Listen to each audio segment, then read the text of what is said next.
Hey everybody. So a while back on January 6th, 2012, I came out with this video here. It's called For All Those Who Play Into the Illusion of Our Voting System. And basically the message was, and as you can see with this horrible Gallup poll here saying that the most admired people in the United States, starting with Barack Obama, and then we've got Bill Gates on here, Pope Benedict, and I think on the other side it had Queen Elizabeth, and just craziness, right? So some of you folks came back and said that who trusts Gallup polls? Well, look, okay, the point was to give you an idea and make you understand that your votes do not count, okay? Your votes don't count, and the message was to say, if you're going to play into a broken system, because for example, you don't put gas in a car with an engine that doesn't run, right? Well, same thing for a broken system. Why would you vote in it? But if you're going to vote in it, then the message is that make sure that you stay on top of it, because there's going to be all kinds of craziness going on. So basically, we all know that some funny stuff happened in Iowa, right?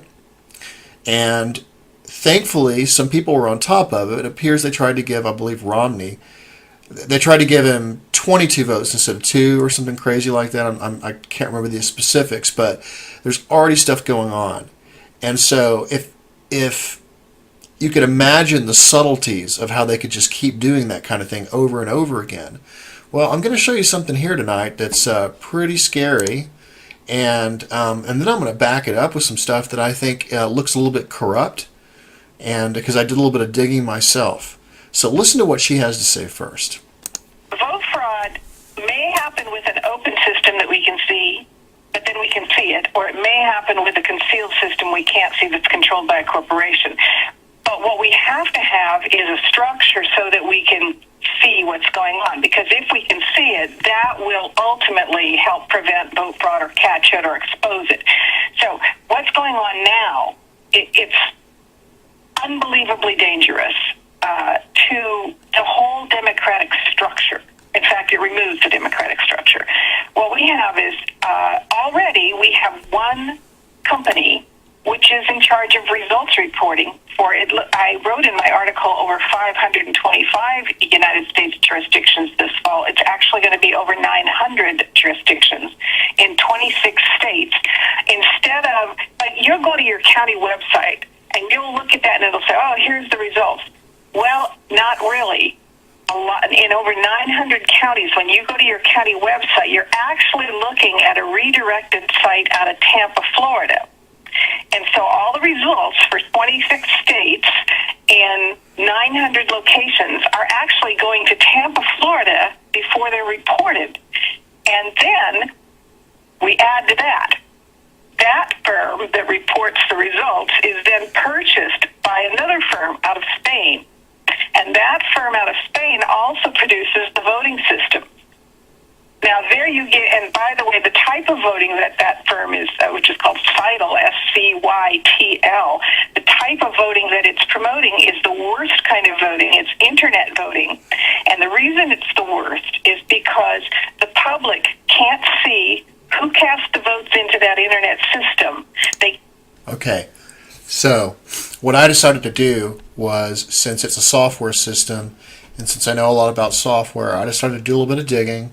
And I decided to follow the money a little bit here and see what's exactly going on. So the reason she says all your votes in all these different places will consolidate into Florida is because this company right here, SOE Software, which also does election management or voting management, they were bought out by that company SCYTL, okay, which is this company right here. And so SCYTL basically allows people to do, and they're actually promoting internet voting.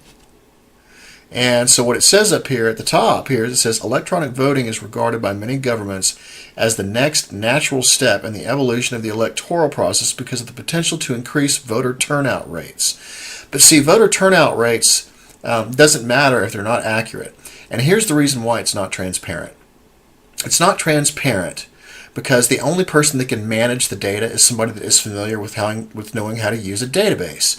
So if you can imagine that everybody is on their computers doing internet voting, and by the way, all you get apparently when you do the internet voting is you get this, you get something kind of like when you buy something online, and it shows you print this screen and make sure that you've got your digital receipt. That's basically what you get. Okay, and but see, that doesn't do you any good because your digital vote goes out there and it disappears at that point. Nobody can keep track of it. The only person that knows what's going on with all that is the person that's in control of the database, or the IT company that's in control of the database. So that can be done at a, they have several different levels that you can do it at. But the danger with that is that that data could be skewed, even though they say they have security in place and all that kind of stuff. I can tell you this: I've done a lot of work with companies, very large companies, doing database management and stuff like that. And I can tell you this: databases get corrupt in some places sometimes, and it's always easy to say that it's an accident. Okay. All kinds of things can happen, and the problem with that is that it's very easy to skew the data. It just simply is. And so now here's the real problem. SOE was doing the they were doing the reporting, but see, now the reporting is going to be owned by SCYTL, and SCYTL is based in Spain.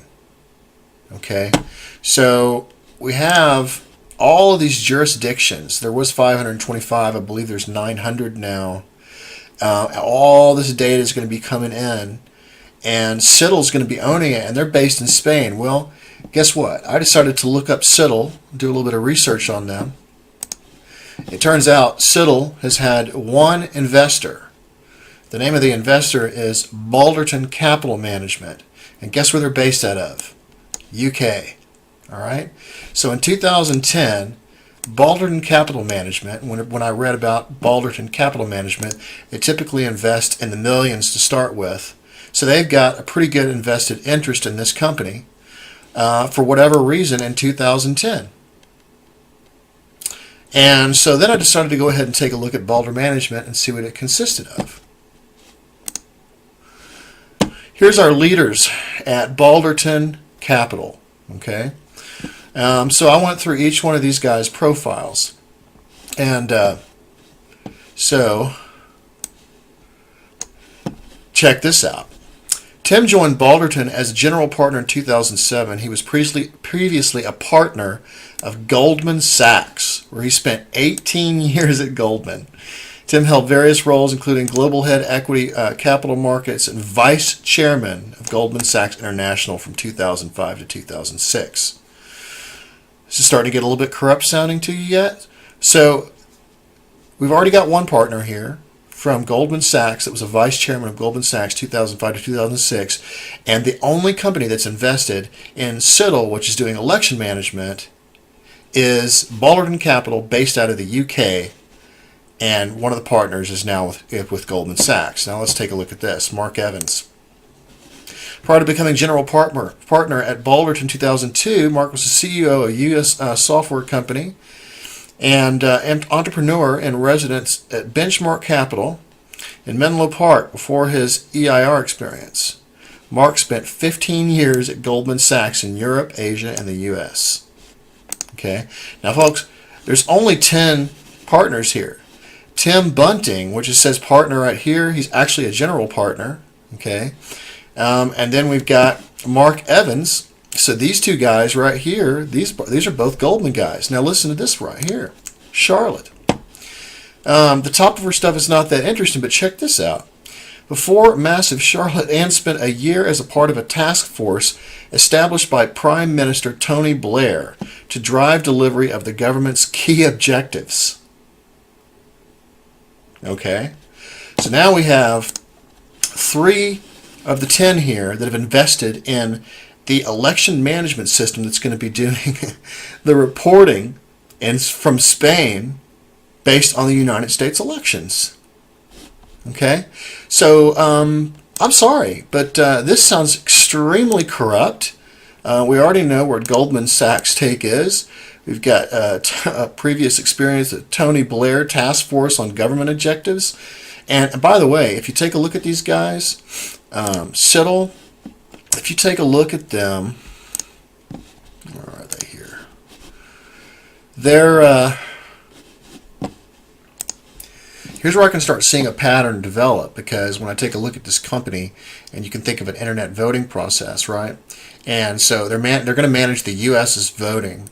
Now, it may be done in Florida, but SCYTL owns SOE now, so it's basically SCYTL's reporting, and they're based out of Spain, and the only company that's invested in them is a company in UK, where all these people are from Goldman Sachs and have ties to Tony Blair. So what's interesting is if you take a look at these guys' news, okay, they're going to provide voting in Canada. They're going to provide, looks like they do stuff in all these other countries. So what I'm seeing is a pattern forming. So if you can imagine all these people doing internet voting, and it's all being controlled by SCYTL because they're the leading guys, then where's your central control hub? It's from a company that's invested in SCYTL based out of the UK. Hope that's interesting to you guys, and I want you to realize that you've got to pay attention to what's going on with this voting system. I'm telling you, your vote does not count, and they're going to stick it to us if we're not careful. Personally, I would not vote at all. That's my own opinion, because I can tell you this is so corrupt, it's so rigged.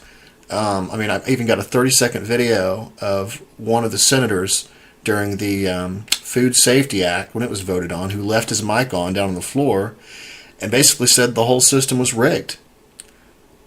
The whole system is rigged, folks. So if you're voting to make yourself feel better, then I don't see what the point is, because you should feel guilty. If you're going to play into the broken system like it is, then you must stay on top of it and make sure you have a way for it to be transparent, because although these guys say they're transparent, they're not, because I know how database systems work, I know how the internet works, and I'm telling you, once you cast your vote, it disappears at that point. You have to trust somebody to pull up these nice, pretty graphs for you for whatever data they skewed into the mix. I'm telling you, this is very dangerous. So I just want to give you all a heads up. You all take care. Talk to you soon.